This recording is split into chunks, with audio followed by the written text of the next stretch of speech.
Okay, good morning guys. Nandito po tayo sa Zone 5 ng Barangay Sulpa, Roma, Camarinesor.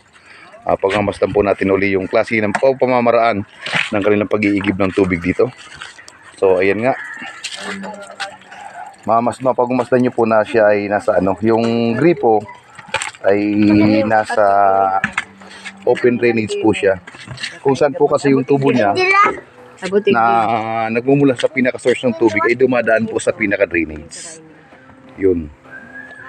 Kung mapapansin nyo po yung pinaka-tubo ng tubig, talagang doon na po siya duman sa pinaka-drainage ng open canal ng barangay.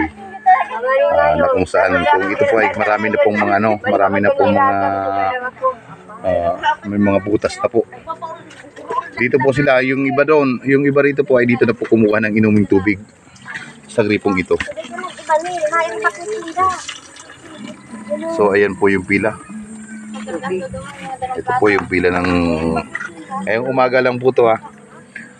Ayan. Kasi po maya maya mga bandang alas 10 maya maya po wala na pong buhos, wala na pong buhos dyan sa gripong yan, mga pagtanghali na. At babalik naman po yan mga bandang alas 3 or alas 4 ng hapon.